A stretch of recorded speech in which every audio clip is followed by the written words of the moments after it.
जुलाना मतदारसंघातून विनेश फोगाट जी काही फेऱ्यांपूर्वी पिछाडीवर होती तिची आता विजयाकडे घोडदौड सुरू झालेली आहे।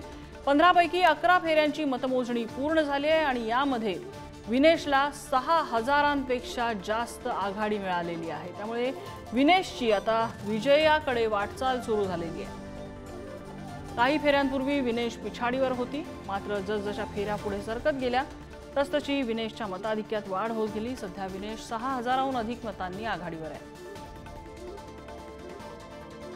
तर हरियाणामध्ये भाजपा 49 जागी आघाडीवर आहे, काँग्रेस 35 जागी आघाडीवर आहे। जम्मू काश्मीरमध्ये काँग्रेस आणि नॅशनल कॉन्फरन्सची युती 50 जागी आघाडीवर आहे, भाजप 26 जागी आघाडीवर आहे। हरियाणात चित्र पालटलं आहे, भाजपने मुसंडी मारली आहे, तर जम्मू काश्मीरमध्ये नॅशनल कॉन्फरन्स आणि काँग्रेस सत्ता स्थापनेच्या दिशेने वाटचाल करू शकतात अशी सध्याचे कल सांगतात।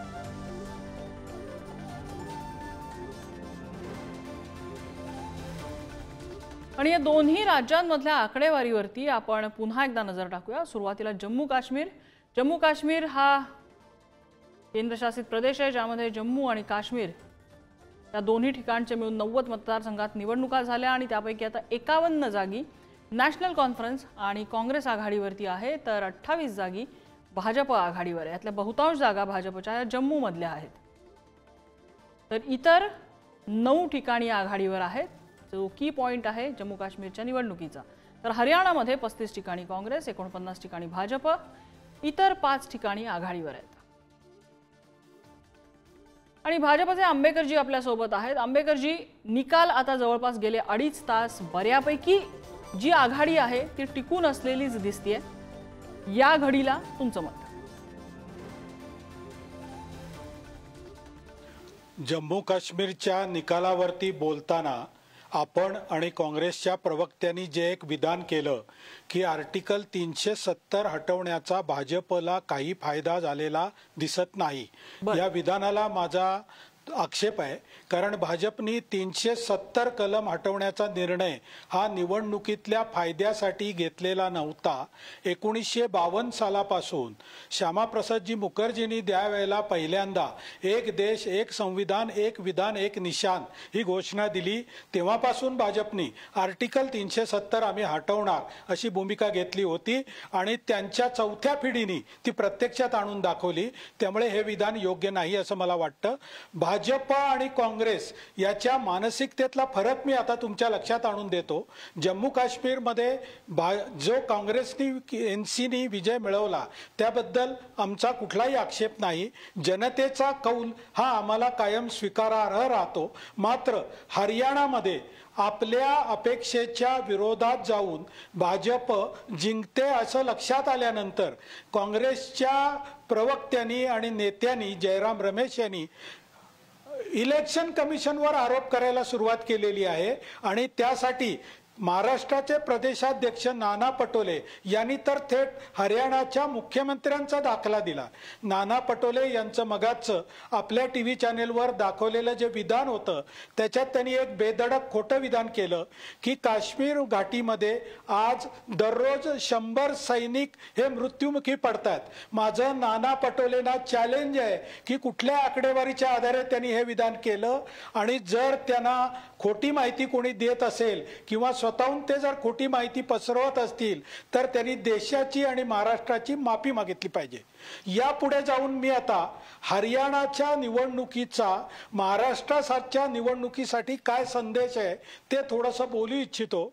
हरियाणामध्ये काँग्रेसनी जाट समाजामध्ये भाजपविषयी गैरसमज आहेत, असंतोष आहे असं खोटं नॅरेटिव्ह काही नेत्यांना हाताशी धरून तयार करण्याचा प्रयत्न केला, जो प्रयत्न महाराष्ट्रामध्ये एका विशिष्ट समाजाच्या बाबतीमध्ये काही नेत्यांना हाताशी धरून ते करत आहेत। तर माझी त्यांना विनंती आहे आंबेकरजी, विशिष्ट समाज कशाला? तुम्ही नाव घ्या ना, मराठा, ओबीसी असं नाव घ्या। महाराष्ट्राची निवडणूक तोंडावरच आहे, सगळ्यांनाही कळू दे इथलं राजकारण कशाशी खाल्लं जातं। अगदी बरोबर आहे। तिथे जसं जाटांच्या मधल्या काही नेत्यांना हाताशी धरून जाट भाजपवरती नाराज आहेत असं नॅरेटिव्ह करण्याचा प्रयत्न केला तसं मराठा समाजातल्या काही विशिष्ट नेत्यांना हाताशी धरून देवेंद्रजी फडणवीस यांना बदनाम करण्याचा प्रयत्न चाललेला आहे, खोटं नॅरेटिव्ह सेट करण्याचा प्रयत्न चालला आहे। ज्या देवेंद्रजी फडणवीसांनी मराठा समाजासाठी आपल्या मनापासून प्रयत्न केले त्यांना बदनाम करण्याचं एक नॅरेटिव्ह चालू केलेलं आहे, ते त्याच्यात यशस्वी होणार नाहीत।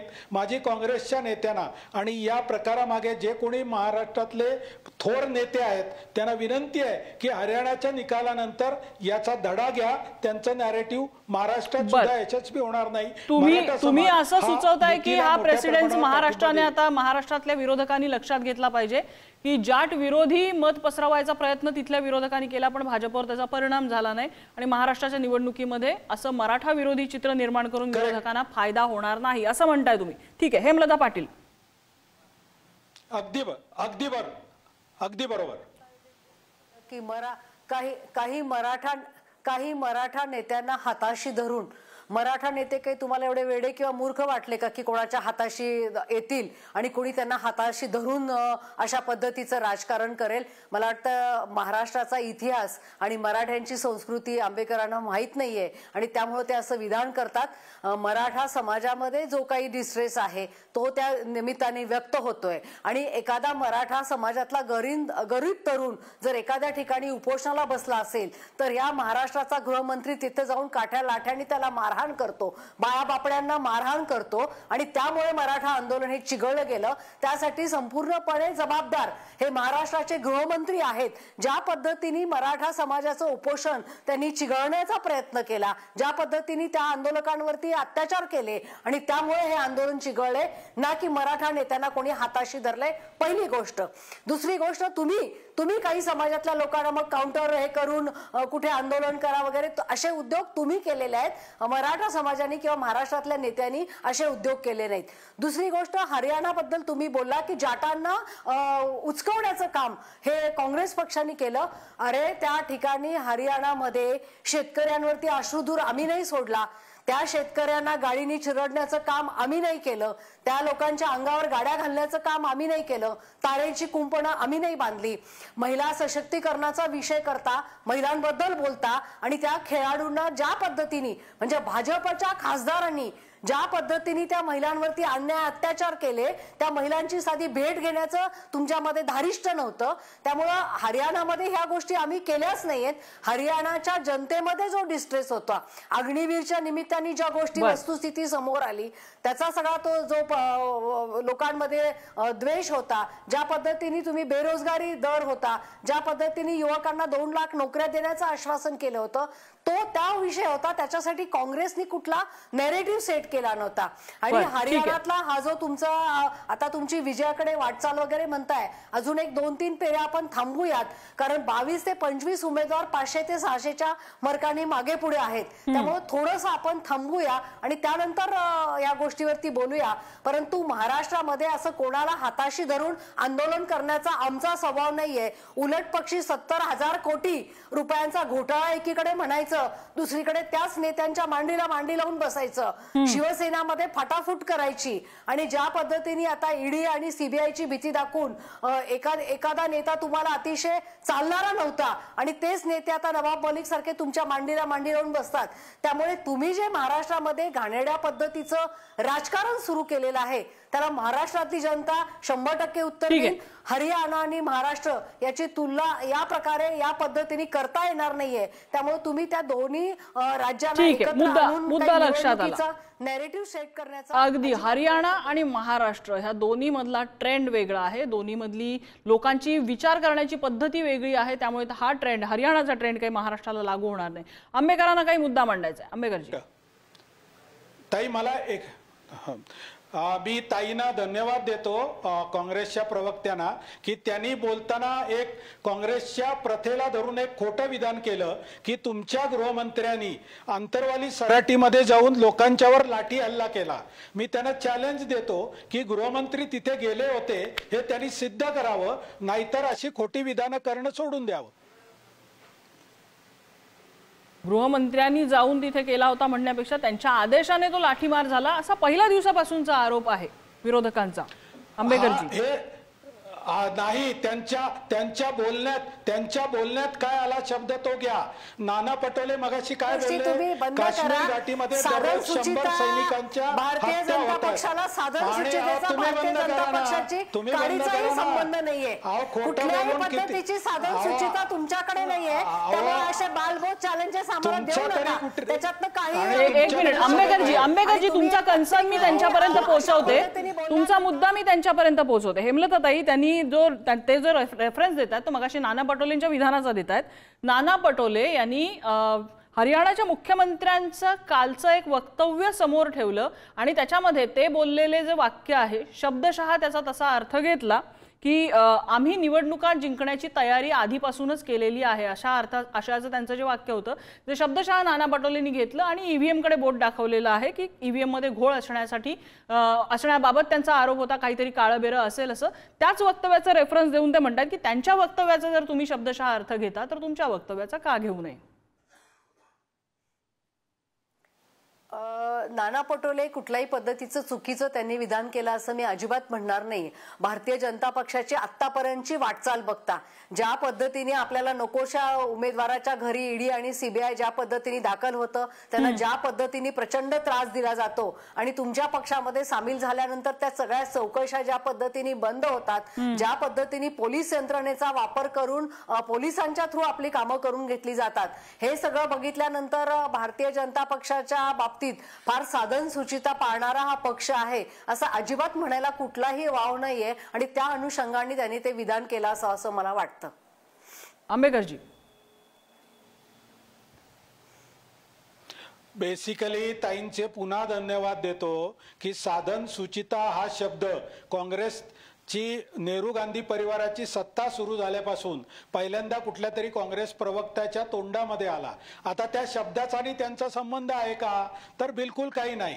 कारण 1975 साली आणीबाणी लावणारा, आपल्या विरुद्ध ज्यांनी निकाल दिला त्या जजचा ऍक्सिडेंट घडवणारा, एका दिवशी घटनेमध्ये प्रचंड बदल करून घटनेमध्ये अनेक शब्द घुसडणारा, कसं आहे आंबेकरजी मुद्दे निघत गेले तर जुने खूप इतिहासातले मुद्दे निघतील. आता आपल्याला हे बघायचंय की जम्मू काश्मीर आणि हरियाणा या दोन्ही ठिकाणचे जे कल आहेत ते अगदी तोंडावर आलेल्या महाराष्ट्राच्या निवडणुकीवरती कसे परिणाम करू शकतील. काँग्रेस म्हणते की ह्याचे परिणाम नक्की होतील. जो जाट लोकांनी जाट लोकांना तिथे फितवण्याचा प्रयत्न केला तसेच प्रयत्न हे महाराष्ट्रात होत आहेत. मराठा समाजाच्या बाबतीत ओबीसी मराठा यांच्यामध्ये भांडणं लावून दिली जात आहेत, आदिवासी धनगर यांच्यामध्ये भांडणं लावून दिली जात आहेत, असा त्यांचा आरोप आहे. मी बेसिकली त्यांच्या आरोपाचं तर उत्तर देणारच नाही कारण तो आरोपच चुकीचा आहे. पण मी हरियाणाच्या इलेक्शनचा परिणाम महाराष्ट्रावर कसं होईल हे आर्थिक दृष्टिकोनातून मी तुम्हाला समजून सांगू इच्छितो. हरियाणामध्ये रोडची कंडिशन काय आहे, तिथे 7 AIMSS या भाजपने कशा निर्माण केल्या, एक कॅन्सर हॉस्पिटल गेल्या 10 वर्षामध्ये कसं दिलं, आणि हरियाणामध्ये राहुलजी गांधी जाऊन ज्या वेळेला अडाणी अंबानी यांना शिव्या देतात तेव्हा हरियाणामधला बहुसंख्य तरुण हा तिथल्या इंडस्ट्रीमध्ये काम करतो, जी हरियाणामध्ये आजही चांगल्या स्थितीमध्ये आहे. नवे भाजप आल्यानंतर अतिशय चांगल्या स्थितीत गेली. त्यामुळे हरियाणातल्या लोकांनी हे राहुल गांधींचं खोटं नॅरेटिव्ह स्वीकारलेलं नाही. तीच परिस्थिती महाराष्ट्रामध्ये होईल. महाराष्ट्रामध्ये गेल्या 2.5 वर्षामध्ये जी प्रगती झालेली आहे ती आधीच्या 2.5 वर्षाची तुलना करून पाहिली जाईल आणि युती सरकारला बहुमत मिळेल. ठीक आहे. हे मला ताई अगदी शेवटचं मिनिट आहे माझ्याकडे. महाराष्ट्रावरती कसे परिणाम तुम्हाला जाणवत आहेत?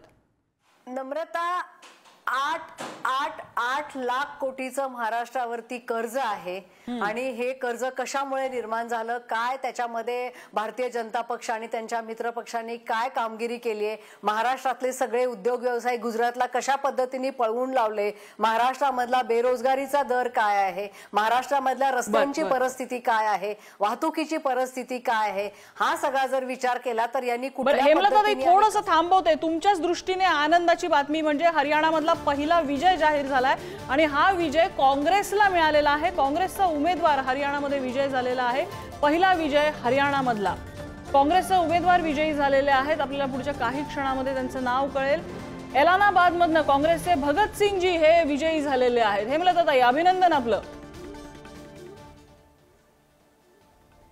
हो, हरियाणामधला पहिला विजय हा काँग्रेसचा झालेला आहे. खरंच खूप आनंदाची गोष्ट आहे आणि मी खूप आशावादी आहे की हरियाणातली सगळी परिस्थिती बघता शेवटच्या 2 फेऱ्यांमध्ये जे काही थोड्याफार मताने आघाडी आणि पिछाडी चालली आहे त्याच्यामध्ये काँग्रेस अतिशय चांगली कामगिरी करेल असा मला 100% विश्वास आहे. बर, आताची एक ताजी अपडेट सांगायची झाली तर अगदी काही वेळापूर्वी म्हणजे साधारण 15 ते 20 मिनिटापूर्वी जो ट्रेंड हाती आलेला होता त्यानुसार 22 जागी भाजपचे उमेदवार हे 5000 मतांपेक्षा जास्त मताधिक्याने आघाडीवरती आहेत तर 22 जागी 10,000पेक्षा जास्तची मार्जिन आहे. हे बघता हेमलताताई ज्याचा उल्लेख करतायत तीही परिस्थिती आहे. काही मतदारसंघात अक्षरशः 1000च्या आतबाहेर एवढं कमी लीड आहे. काही उमेदवारांकडे काँग्रेसचेही आहेत, भाजपचेही आहेत. त्यामुळे कधीही ही आकडेवारी फिरू शकते. क्षणाक्षणाचे अपडेट आपण तुमच्यापर्यंत पोहोचवत राहणार आहोत. निवडणूक आयोगाची आकडेवारी आपण पुढारी न्यूजवरनं पाहत आहात. क्षणाक्षणाचे अपडेट्स.